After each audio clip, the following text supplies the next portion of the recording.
बंधु माने एही जून मासरे 5टी राशिर व्यक्तिविशेष अपार धन पाइबा पाई जाउछंती एवं भाग्यवान हेबा पाई जाउछंती। देवगुरु बृहस्पतिंकर कृपा जोगु एही 5टी राशिर व्यक्तिंकर परिवार उपरे धनर वर्षा हेबाकु जाउछि। दीर्घ 12 वर्ष परे एही 5टी राशिर भाग्योदय हेबा पाई जाउछि, जहा सेमानंक सहित बड़ शुभ खबर एवं अपार आनंद आनिदेव। जून मास आरंभरू गुरु एक बड़ परिवर्तन दे गति करि सारिछंती। एही परिवर्तन एही 5टी राशिर व्यक्ति मानकु धनी व्यक्ति रे परिणत करिवो। सेमानकु उत्कृष्ट चाकरी सुजोग, हठात धन प्राप्ति, पितामाता हेबार आनंद एवं नूतन घर एवं जमी पाइबार सुजोग आनिदेव। तेबे आसंतु जानिबा केउ 5टी राशि एही जून मासरे सेमानंकर भाग्य रे संपूर्ण परिवर्तन देखिबाको पाइबे। देवगुरु बृहस्पतिंकर कृपा जोगु एक समय जेतेबेले भाग्य सेमानंक उपरे सोना वर्षा परि करिब। बंधु माने एही जून मासरे बृहस्पतिंकर कृपा एही 5टी राशिर भाग्य को संपूर्ण परिवर्तन करिब। कारण दीर्घ 12 वर्ष परे बृहस्पति तांकर उच्च राशि रे प्रवेश करिबाकु जाउछंती, जहा फलरे एही 5टी राशिर व्यक्ति विशेष मानकर घरे टंकार वर्षा हेबो। वर्तमान एही व्यक्ति मानक पाई एक सुवर्ण सुजोग अपेक्षा करिछि। सेमाने जहा इच्छा करंती ताहा एबे सेमानंक पाखरे अछि। एही प्रमुख ग्रह परिवर्तन माध्यमरे गुरु एही निर्दिष्ट राशि पाई एक राजयोग सृष्टि करुछंती। बंधु माने प्रत्येक ग्रह एक निर्दिष्ट समय गोटे राशि अन्य एक राशि को गोचर करंती। एही ग्रह गोचर एवं गुरुंकर कृपा आधार रे एही जून मासरे एही 5टी राशिर व्यक्ति विशेष मानकर जीवन रे धनर वर्षा हेबो, जहा से मानकर अस्तित्व को संपूर्ण भावरे परिवर्तन करिवो। जदिओ समस्त ग्रहर प्रभाव समस्त 12टी राशि को प्रभावित करे, गुरुंकर निर्दिष्ट कृपा एही 5टी राशिर जीवन रे हठात एवं नाटकीय परिवर्तन आनिबो। तेणु आसंतु जानिबा केउ राशि गुरुंकर असीम आशीर्वाद पाइबाको जाउछंती। तेबे बंधु माने आगको बढ़िबा पूर्वरु सर्वप्रथमे आपण माने वीडियो को लाइक करी चैनल टी को सब्सक्राइब करि दियंतु एवं कमेंट बॉक्स रे भक्ति एवं श्रद्धार सहित जय श्री जगन्नाथ जय मां लक्ष्मी अवश्य लिखंतु। बंधु माने एही जून मासरे देवगुरु बृहस्पतिंकर कृपा जोगु एही राशिर व्यक्ति माने अत्यंत शुभ फल पाइबाको जाउछंती। सेमाने सेमानंकर वृत्तिगत क्षेत्र रे महान सफलता हासिल करिवे एवं सेमानंकर कठिन परिश्रमर फल पाइबे। आपणकर समस्त आर्थिक असुविधा दूर होई जिवो एवं वृत्तिगत सफलता सहित परिवार मध्यरे आनंद एवं समन्वयर वातावरण विराजमान करिवो। आपणक मध्यरे संपर्क मधुर हेबो एवं चाकरी क्षेत्र रे अनुकूल फलाफल प्राप्ति हेबो। एही व्यक्ति माने प्रायतः हठात एवं गुरुत्वपूर्ण आर्थिक लाभर सुजोग पाइबे एवं सेमाने नूतन जमी जानवाहन किंबा नूतन घर निर्माण करि पारंती। आपण पितामाता हेबार आनंद मध्य पाइबे। शिक्षा क्षेत्र रे जो माने छात्र छात्री अछंती तो उच्च शिक्षा रे आपण सफलता हासिल करिवे।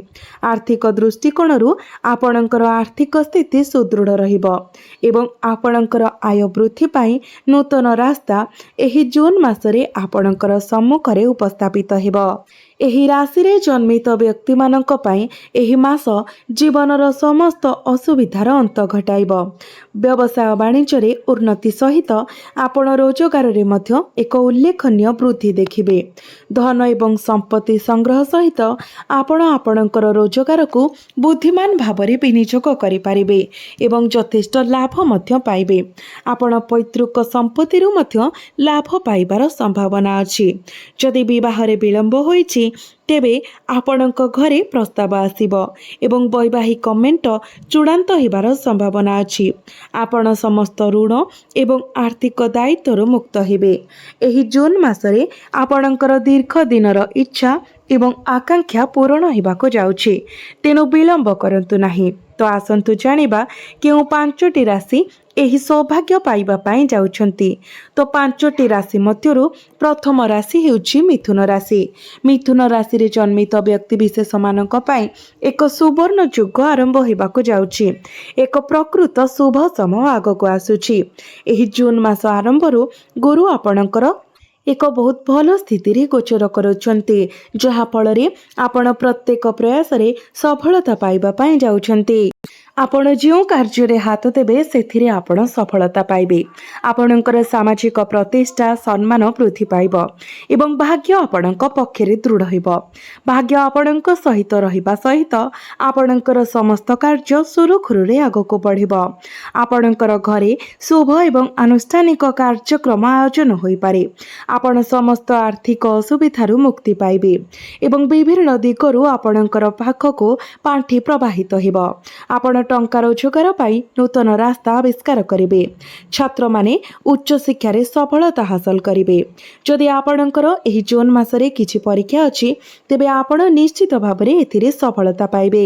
ଯେଉଁ ଦମ୍ପତିମାନେ ଦୀର୍ଘ ଦିନ ଧରି ପିତାମାତା ଆନନ୍ଦରୁ ବଞ୍ଚିତ ଅଛନ୍ତି, ସେମାନେ ନିଶ୍ଚିତ ଭାବରେ ସନ୍ତାନ ପ୍ରାପ୍ତ କରିବେ।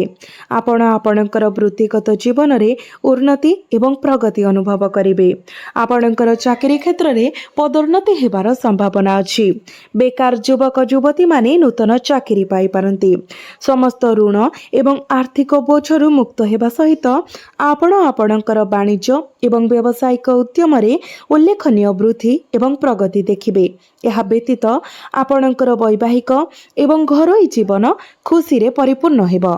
ଯଦି ଆପଣ ମିଥୁନ ରାଶିର ଅଟନ୍ତି କିମ୍ବା ଯଦି ଆପଣ ଏହି ପୂର୍ବାନୁମାନ ସହିତ ସହମତ ହୁଅନ୍ତି, ତେବେ ଦୟାକରି କମେଣ୍ଟ ବକ୍ସରେ ଜୟ ଜଗନ୍ନାଥ ଜୟ ମା ଲକ୍ଷ୍ମୀ ଅବଶ୍ୟ ଲେଖନ୍ତୁ।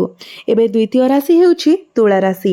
ଜୁନ୍ ମାସ ଆରମ୍ଭରୁ ଗୁରୁ ଆପଣଙ୍କର ଦଶମ ଭାବରେ ପ୍ରବେଶ କରୁଛନ୍ତି, ଯାହାକୁ କି କ୍ୟାରିୟରର ଭାବ କୁହାଯାଇଥାଏ, ଯାହାଫଳରେ ଆପଣ ଆପଣଙ୍କର ବୃତ୍ତିଗତ କ୍ଷେତ୍ରରେ ଏକ ବଡ଼ ପରିବର୍ତ୍ତନ ଦେଖିବାକୁ ଯାଉଛନ୍ତି।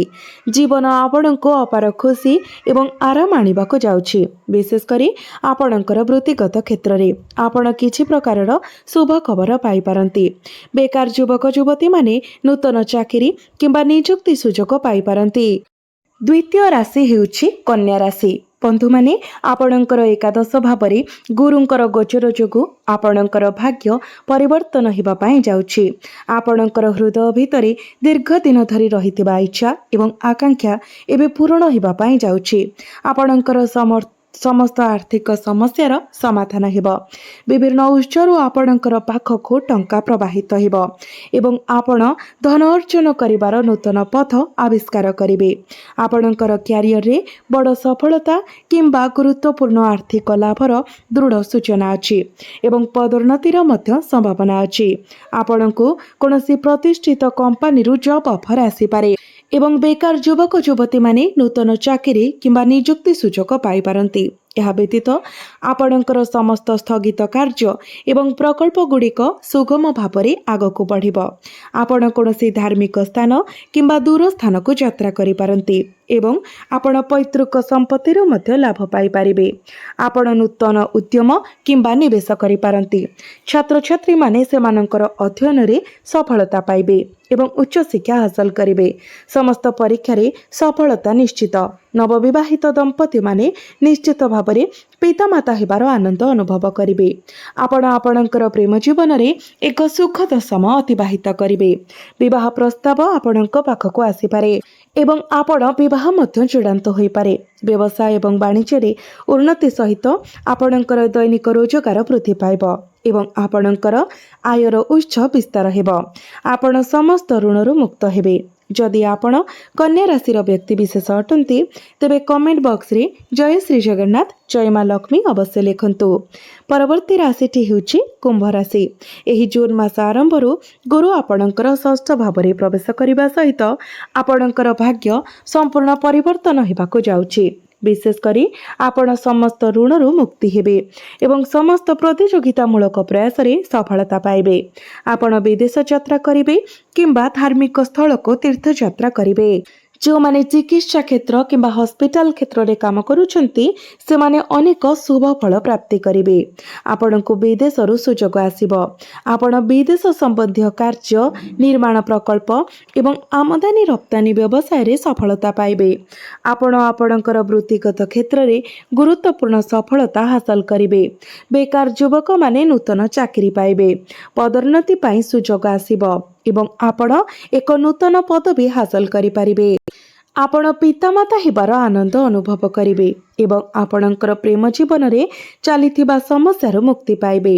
ଆପଣ ଆପଣଙ୍କର ଜୀବନରେ ଏକ ନୂତନ ସାଥୀଙ୍କୁ ସ୍ୱାଗତ କରିପାରନ୍ତି। ଭାଗ୍ୟ ଆପଣଙ୍କ ପ୍ରତି ସଦୟ ହେବ, ନିଶ୍ଚିତ କରିବ ଯେ ଆପଣଙ୍କର ସମସ୍ତ କାର୍ଯ୍ୟ ସୁରୁଖୁରୁରେ ଚାଲିବ। ଆପଣ ଜମି, ସମ୍ପତ୍ତି କିମ୍ବା ଏକ ନୂତନ ଯାନ କିଣିପାରନ୍ତି। ପୈତୃକ ସମ୍ପତ୍ତିରୁ ଆପଣଙ୍କୁ ଲାଭ ପ୍ରାପ୍ତି ହେବ। ଏହା ସହିତ ଆପଣଙ୍କର ପରିବାର ମଧ୍ୟରେ ଶୁଭ ମାଙ୍ଗଳିକ କାର୍ଯ୍ୟର ଆୟୋଜନ ହୋଇପାରେ। ଆପଣଙ୍କ ଘରେ ବିବାହ ପ୍ରସ୍ତାବ ଆସିପାରେ ଏବଂ ବିବାହ ଚୂଡ଼ାନ୍ତ ହୋଇପାରେ। ଛାତ୍ରଛାତ୍ରୀମାନେ ଉଚ୍ଚଶିକ୍ଷା ହାସଲ କରିବେ ଏବଂ ସମସ୍ତ ପରୀକ୍ଷାରେ ସଫଳତା ହାସଲ କରିବେ।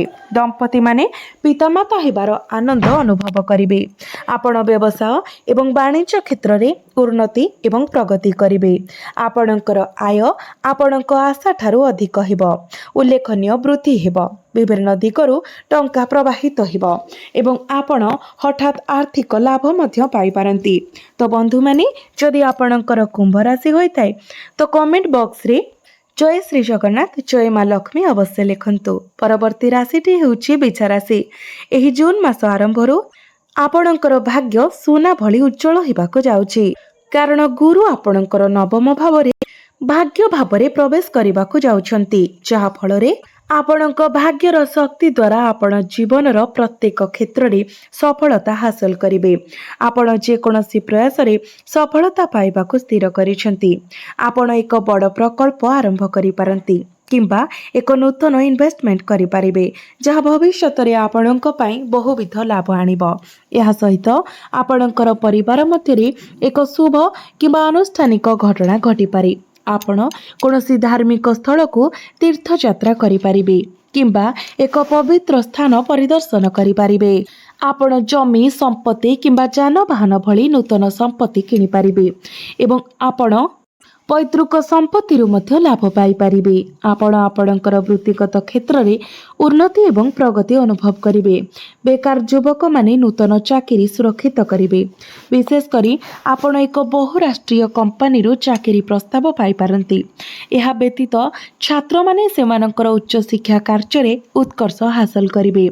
ଆପଣଙ୍କର ପ୍ରେମ ଜୀବନ ଖୁସି ଏବଂ ଆନନ୍ଦରେ ପରିପୂର୍ଣ୍ଣ ହେବ ଏବଂ ଆପଣ ଭ୍ରମଣର ସୁଖ ଉପଭୋଗ କରିବେ। ଆପଣ ଆପଣଙ୍କର ବ୍ୟକ୍ତିଗତ କିମ୍ବା ବୃତ୍ତିଗତ ଜୀବନରେ ଏକ ନୂତନ ସହଭାଗିତାରେ ପ୍ରବେଶ କରିପାରନ୍ତି। ଆପଣଙ୍କ ଘରେ ବିବାହ ପ୍ରସ୍ତାବ ଆସିପାରେ ଏବଂ ବିବାହ ଆୟୋଜନ ମଧ୍ୟ ଚୂଡ଼ାନ୍ତ ହୋଇପାରେ। ଆପଣ ସମସ୍ତ ଋଣ ଏବଂ ସ୍ୱାସ୍ଥ୍ୟ ସମ୍ବନ୍ଧୀୟ ସମସ୍ୟାରୁ ମୁକ୍ତ ହେବେ। ଆପଣଙ୍କର ବାଣିଜ୍ୟ ଏବଂ ବ୍ୟବସାୟିକ ଉଦ୍ୟମ ସମୃଦ୍ଧ ହେବ ଏବଂ ଆପଣଙ୍କର ଦୈନନ୍ଦିନ ଆୟ ବୃଦ୍ଧି ପାଇବ। ସମସ୍ତ ଆର୍ଥିକ ଅସୁବିଧାର ସମାଧାନ ହେବ ଏବଂ ବିଭିନ୍ନ ଉତ୍ସରୁ ଧନ ପ୍ରବାହିତ ହେବ, ଯେଉଁଥିରେ ଅପ୍ରତ୍ୟାଶିତ ଲାଭ ମଧ୍ୟ ଅନ୍ତର୍ଭୁକ୍ତ। ତ ବନ୍ଧୁମାନେ, ଯଦି ଆପଣଙ୍କର ବିଛା ରାଶି ହୋଇଥାଏ ତ କମେଣ୍ଟ ବକ୍ସରେ ଭକ୍ତି ଏବଂ ଶ୍ରଦ୍ଧାର ସହିତ ଜୟ ଶ୍ରୀ ଜଗନ୍ନାଥ, ଜୟ ମା ଲକ୍ଷ୍ମୀ ଅବଶ୍ୟ ଲେଖନ୍ତୁ।